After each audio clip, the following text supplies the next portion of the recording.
Alright, would you like your Jeep to look like this? This is a 96. Work in progress.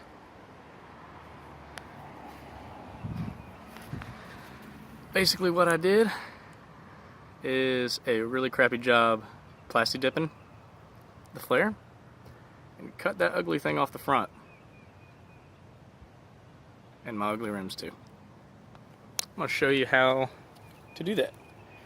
Because everything I saw online was just cutting the fenders and bending them up and everything, and I like to keep factory look, and I'm not going to run anything bigger than 235, so it really won't matter. First thing you're going to want to do is take your bumper off. Luckily, wasn't too hard because the guy I picked this up from off Craigslist hit a deer, so that lower radiator support is all kind of mangled. Take that bumper off. Then you're going to want to take your flare off. Easiest way to do that, excuse the neon zip ties, that was his way of fixing it, is rip the fender lining out, which is just out on there by those little stupid plastic snaps, so it's not that hard to do. Alright, so you can see in here, you got a nice working surface, real easy, nothing too crazy, and if I'm not mistaken, there's 8 of these bolts, they're 10mm, they go around. Can kind of be a pain with the retaining clip that's on the flare, but it's just like little rubber snaps that kind of lock it into place. You can kind of see here they're open at the top, so you just kind of like slide it up and they come right off. Alright, so you're going to run into a problem because it's going to look really ugly with your big vacuum canister chilling right here. So his way of fixing it was the neon zip ties. So I made it easy, I just cut them and then relocated up here with my own clear zip ties because it's more manly. Just rerouted that vacuum line coming right down here underneath the battery, kinda just beside it really. Reconnected it, zip tied it to the engine coolant reservoir. Be careful with that line though, because it's real easy to break apparently. Something that I already did over here is the horn up here. I kind of just rotated it out. It's got 2 little clips on top, so it can be a pain, but if you get it down there tight enough, I don't think it'll go anywhere, so I'm not worried about it. And then that lower member, you're going to want to take that off too, because it's pointless. That'd be this guy right here. Oh, look at that. It might just come right off. Oh, got one more bolt. So I'm going to do the same thing with this horn over here. And yeah, I think that pretty much sums it up as far as prep work to get cutting. So, next thing you want to do is you want to take your cut-off saw and grinder or whatever you want to use. This one is pneumatic, and I got a tiny little air compressor that makes this a pain in the ass.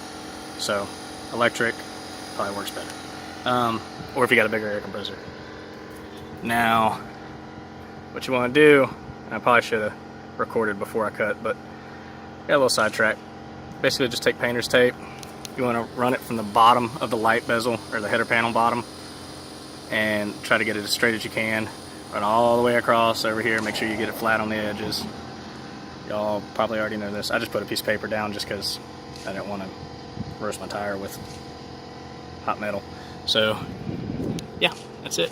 So it's pretty easy up until just going along here. Then when you get like right here, it's when it gets a little hairy. But if you got a longer cut-off bit, then it won't matter. But as you can see right under here, there's that little box thing right there. And it's just a little quirky because all the angles and everything, but nothing too bad.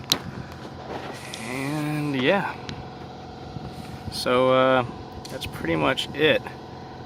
Then what you're gonna tackle next is the flare. Of course, that's only if you want to be like me and keep it as factory as possible, kind of. Not really, but factory look with mods. So yeah. Okay, so now that we got everything cut off, what I did was I took the front retainer clip, actually the little metal piece that goes into the retainer clip, but anyway, took that off, brought it back over here, put one bolt through the top, and if you'll notice these two bottom ones right here, they are what we cut off. So the problem I ran into when I was doing the other side was I got everything back right along here, everything was clipped in, but whenever I went to do this side, or I guess the front, the flare kept flopping up, and it wasn't just attached very good. I was scared, you know, not scared, but we're going down the road that might have some issues with it just flapping back and forth like that, which is sounds like one of those door stoppers. So what we're going to do is we're just going to cut straight across, match it, and then what you're actually going to do is you're going to trash that piece that's attached now, and you're going to use these two bottom ones, okay?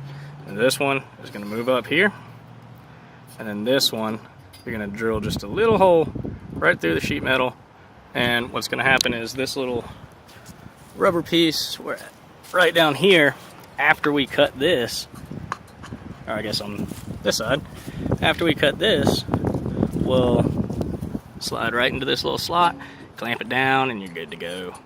No problems with wind or anything. Okay. So now that we got this cut off, as you can see, whoop, lines up right there, right? We're just gonna toss that joker to the side over there. And we're just gonna bring this guy right on up.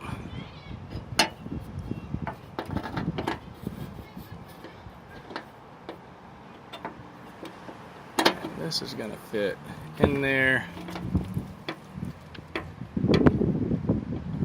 like so. I just made a little tiny mark right there. I don't know if you can see that with the end of that. And that's where we're going to drill. We're just going to put a little bolt on the back side of it and we'll be good. Alright. And I know this doesn't look very straight. I guess it is more straight than it needs to be. It's actually a little more curved, but it does a good job so far holding the other one on, so I don't know. I didn't have any issues with it. But we'll see how it turns out. I'll drill the hole real quick. I'll be back now. What we did down there, that there D-walt drill, we drilled a hole, and you can see it's kind of like quirky looking, but not really. I mean, it's too straight, I guess, but whatever. It's gonna work. So put bolts on the back side of it. Put bolts going along here, yada yada, with all the other retaining clips. It's easier if you take those off now and go ahead and put them on, and then just pop the fender or the flare into place. But you are all set, Captain. And one more thing that I had trouble with too is getting the flare back on with these. I forgot to mention, if you leave the bolts loose initially while you're getting that on, it makes it a lot easier. So don't tighten them things down, because there's no way to get that on those if those are too tight for that to fit. So leave it loose, loosey-goosey, and it's a lot easier. Now that you got your flare back on, you're really gonna probably want to tape your tire off for this one. Just put something over it, just because this is gonna be, well, it depends how you cut it, I guess, but if you use something like that, it's gonna send hot plastic everywhere. Yeah, so that's pretty much it. Tape it off, make sure it's flat, angle you want it. Just use the base of where I cut the fender at. So yeah, it's kind of like eyeball it. It's pretty easy to fix your mistakes if you don't cut off enough, but if you cut off too much, it's really hard to fix because you have to buy a new flare. Yeah, there you have it. So just cut it right on through. Yeah, this looks a little lopsided in the back, but what you want to do is take a file to it. This is really easy to mess with. It just peels right off, but take a file of that, get it exactly how you want it. And this right here, you're gonna definitely want to take a file to, because if you can see all them, a lot of burr on there. Just take that off, make sure you round it off as good as you can. And just do it by hand, it's easier. And there you have it. So, only thing different to this side that I did to the other was I I'm that guy and I used Plasti Dip and it turned out like crap, so I'm gonna have to redo it. But yeah, so there you have it. That's it. Boom. And just a little tidbit, because I made a bastard pack after doing a lot of reviews and realizing that my leaf springs were inverted. So what I did was, look at them beefy things. Oh yeah. And right there came off of I think a 95 Suburban. I used the XJ main and then 3 leaves from that and their little clamp things too. But yeah, everything else, only thing that I didn't use off the XJ were those 3 leaves. Everything else is the exact same. It's been doing really good. It rode extremely bouncy with the shocks back there.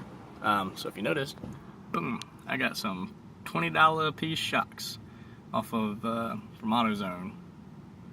They came off of a I think it was at 85 F250 or something.